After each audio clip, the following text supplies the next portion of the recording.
Hello everyone, मैं हूं राज और आप सभी का मेरे यूट्यूब चैनल राज में से स्वागत है। तो सर ये आपका सेकंड शिफ्ट का है। मैं यहाँ पे एक बात और कहना चाहूँगा कि जैसे मैं आपसे मैंने लिखा है, मैं फिर से पूछता हूँ कि क्या ये सेकंड शिफ्ट में ऐसे क्वेश्चन पूछेंगे तो मुझे ज़रूर बताना।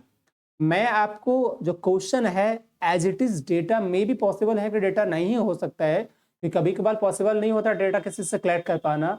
सिर्फ क्वेश्चन को समझ पाना बहुत सही होता है। जैसे मान लो कोई स्टूडेंट अगर जैसे मान लो कल हम लोग क्लास ऑफलाइन ले रहे थे तो एक स्टूडेंट ने कहा सर आरपीएफ एसआई का मैंने पेपर दिया था बट क्वेश्चन ऐसा ही आया था सीआईएसआई का। आप मुझे बताओ उससे मैं कैसे पूछूं डेटा क्या आया था, क्योंकि उसको खुद नहीं पता।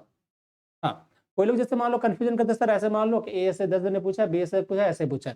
तो हम क्या करते हैं आपके लिए ना एक पॉसिबिलिटी बना के लाते हैं। देखो जीके जिस आराम है, क्योंकि जीके जैसे मान लो कोई पूछता है कि सर पूछा गया इल्तुतमिश की पुत्री कौन थी, इजी है बोलना। सर होटल ताजमहल किसने बनाया था, इजी है बोलना। प्रथम गोलमेज सम्मेलन कब हुआ था, इजी है बोलना। चींटियों के डंक में कौन सा अम्ल पाया जाता है, इजी है बोलना। लेकिन मैथ में आपको क्या, आप सोचो डेटा को एग्जैक्टली याद होता है, आप कहोगे सर नहीं याद होता है।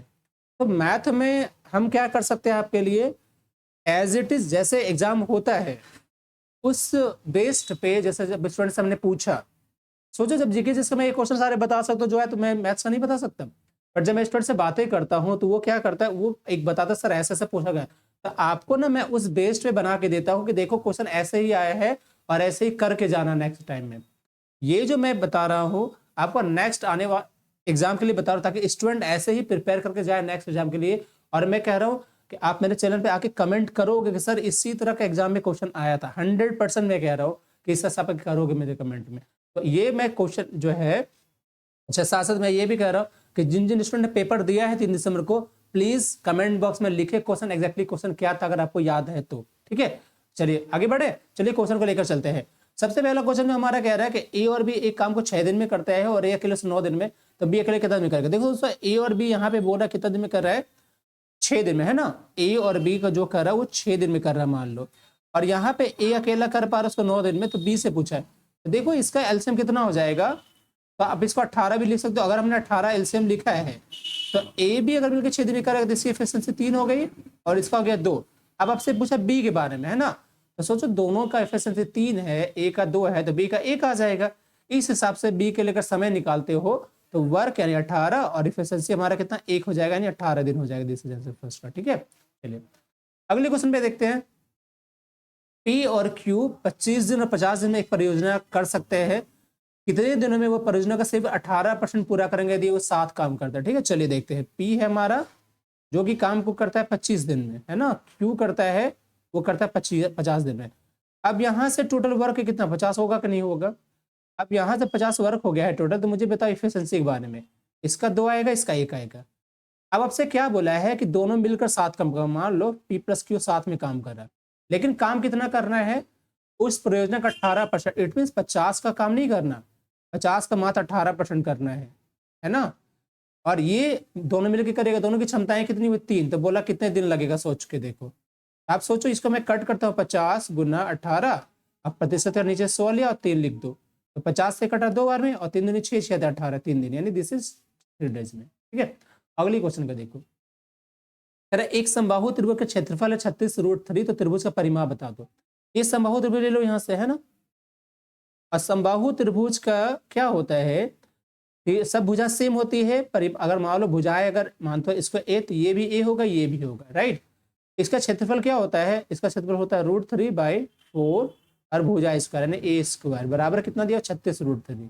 ठीक है, तो कैंसिल, ए बराबर कितना हो जाएगा 36 गुना 4 ना, तो 36 का 6 और 4 का 2 यानी 12 ए का वैल्यू।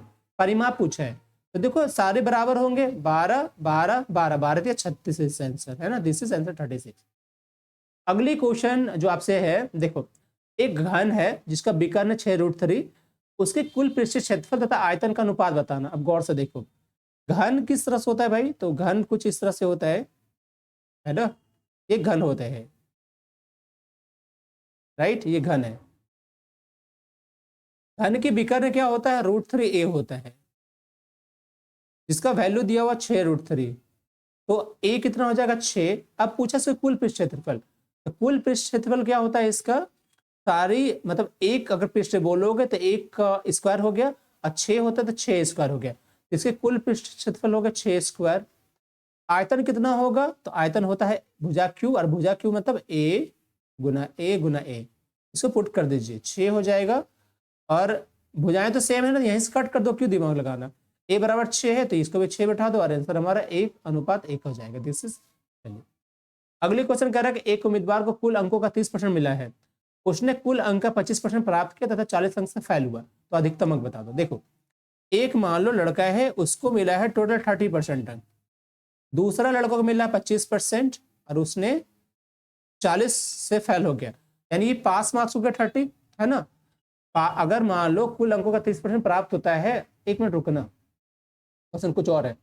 एक उम्मीदवार को कुल अंक का 30% प्राप्त हुआ और वो 25%, कुल अंक का 25% प्राप्त हुआ, 40 अंक से फेल हुआ। अब इसका मतलब क्या हो रहा है, क्वेश्चन सोचो आप कि एक उम्मीदवार को कुल अंक का 30% प्राप्त होता है, ठीक है, उसने कुल अंकों का 25% प्राप्त किया। देखो यहाँ पे एक चीज छुट्टी हुई, वो होना चाहिए यहाँ पे, एक उम्मीदवार को पास होने के लिए कुल अंक का 30% चाहिए, लेकिन उसे 25% लाया और 40 अंक से फेल हो गया। इसका मतलब पास होने के लिए 30% चाहिए था, लेकिन लाया क्या 25% प्लस 40% फेल हो गया, तो ये हुई 30% की वैल्यू। इसको घटा दोगे तो 5% की वैल्यू हो जाएगी कितना, 40। आपसे अधिकतम अंक मतलब 100% चाहिए, है ना।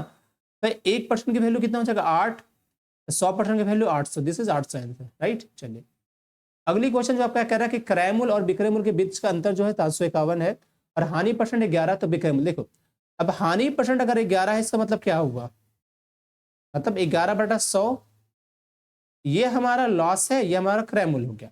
तो प्रॉफिट कितना होगा बता, अगर हम सीपी को लिखते हैं तो 100 यूनिट हो जाएगा।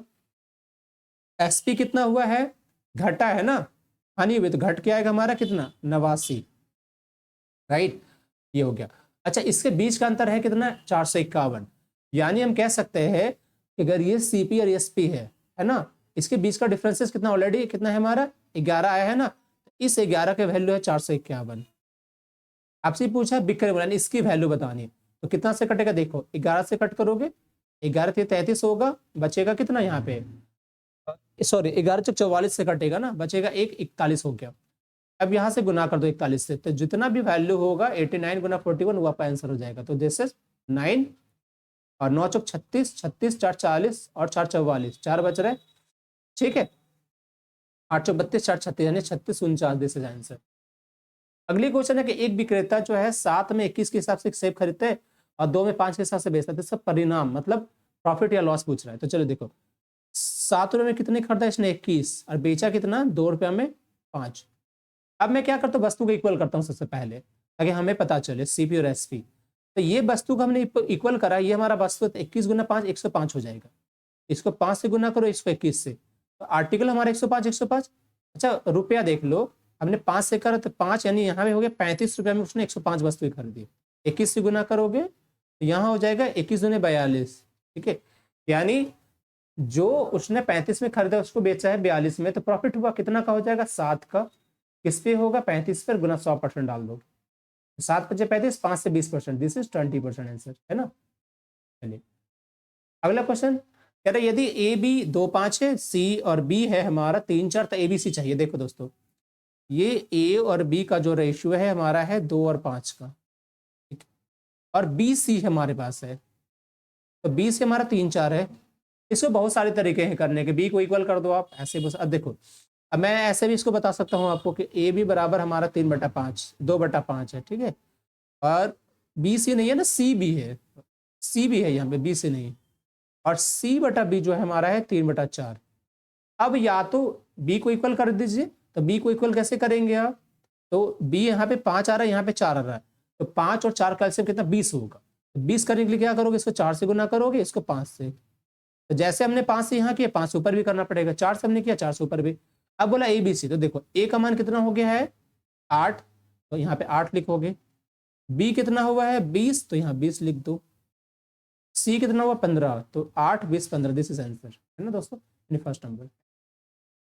चलिए तो दोस्तों हमें जो ज्यादा क्वेश्चन हमें नहीं समझ में आया, जितना क्वेश्चन देखो हम चाहते तो 25 का 25 यानी टोटल 35 क्वेश्चन पूछेगा, सब ले लेते, लेकिन हमने नहीं लिया सब, क्योंकि मुझे जितना आइडिया हुआ है, जितना पता चला कि जिस लेवल पे जितना क्वेश्चन आया है मैंने आपके सामने वही रखा है पूरी तरह से।